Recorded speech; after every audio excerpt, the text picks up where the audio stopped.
And the topic tonight is how world bankers are destroying America. And they are. Evil people in high places. He's going to be exposing that. He is a major and a chaplain in the Army Reserves, and he's been on active duty for 10 years. He's going to tell you how these world bankers are forming a global bank to control food, clothing, shelter, water, electricity, and they actually force stock market crashes and corporations and citizens into debt. They cause Americans to become slaves of European bankers. Help me welcome Dr. James Linzey. Thank you, Dr. Stan Johnson. God bless you. A real honor to be here this evening. We have a lot of important things to discuss, and I really thank God for true patriots, great Americans such as Dr. Stan Johnson and the Prophecy Club for getting the word out and for giving me a format through which to communicate very, very important topics that Americans should be aware of. And I would like to begin with this quote.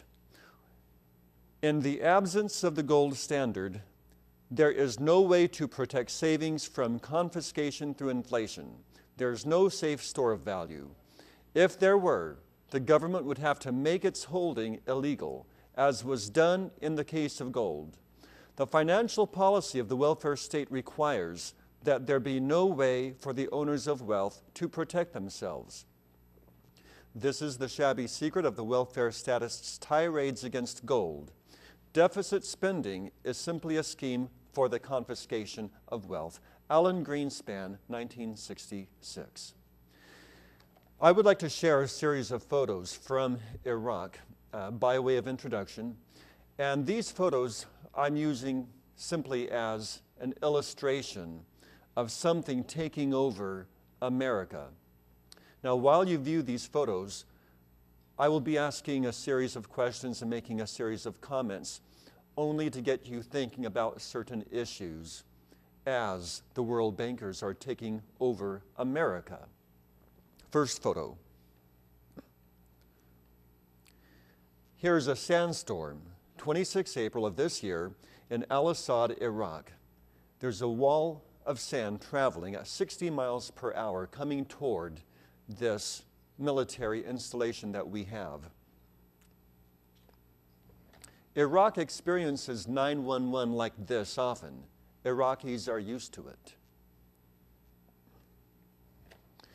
Should U.S. military personnel be in Iraq?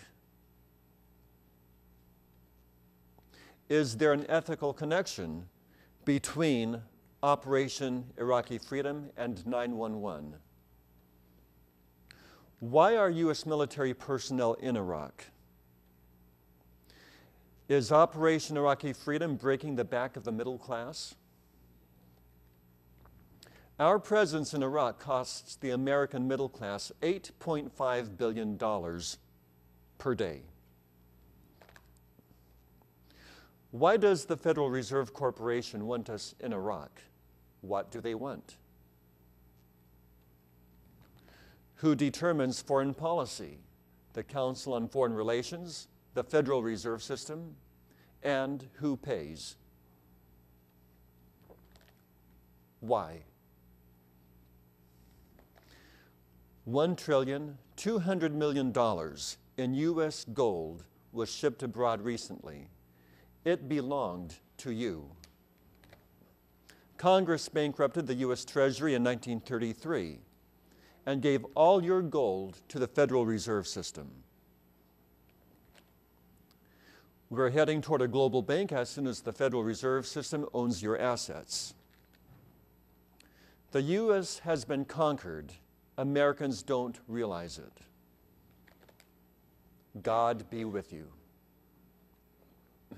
Now I'd like to present the sources that are used in the research for the presentation tonight. A landmark decision in the Daily Eagle, Gary Allen, None Dare Call It Conspiracy, Susan B. Anthony, interview with John E. Tremaine, the China Price, a special report, Peter Cook, What Banks Don't Want You to Know, Sheldon Emery, Billions for Bankers, Debts for the People. Fraser and Beeston, The Brotherhood and the Manipulation of Society. Global Diffusion of Plant Biotechnology. Edward Griffin, Understanding the Game from the Creature from Jekyll Island.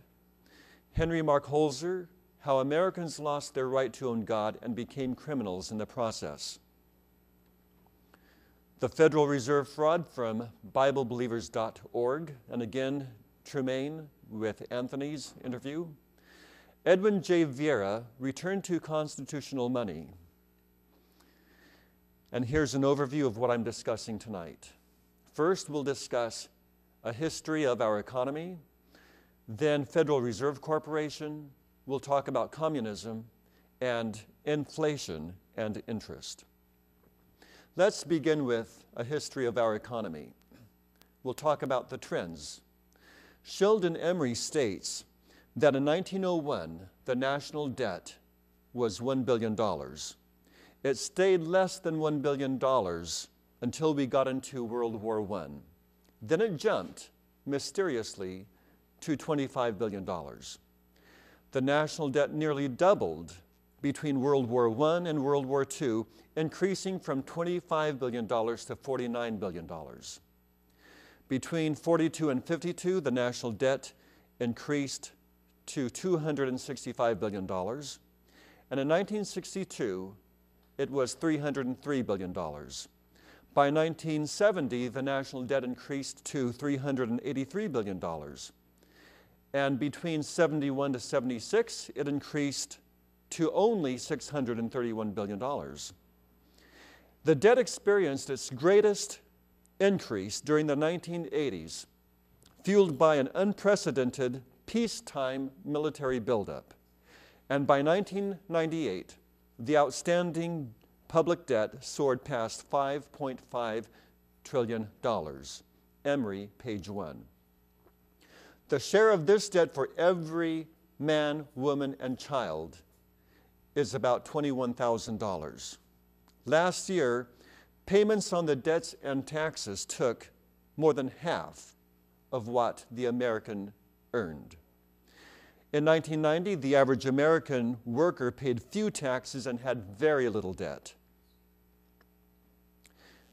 I'm going to recap what I just stated because this is so severe.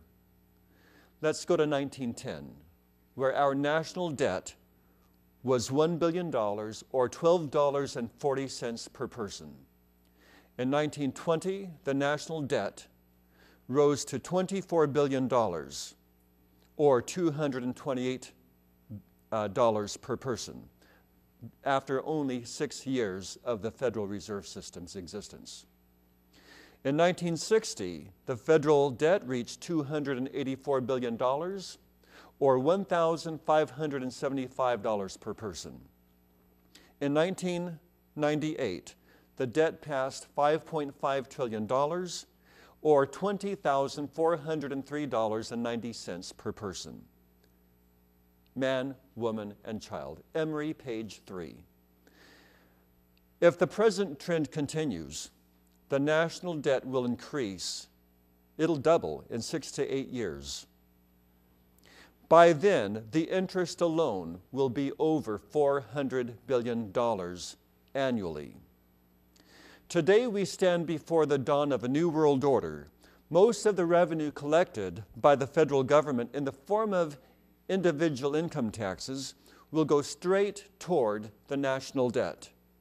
At the rate that the debt is increasing, eventually we will reach a point where if the IRS took every penny that the hardworking American earned, it still will not pay for the interest alone on the national debt. The government would own nothing, people would own nothing, the Federal Reserve banks would own everything. Let's talk about a supply of money. Without an adequate supply of money, no civilization, no society would function appropriately. Every society must have an adequate supply of money. Without it, all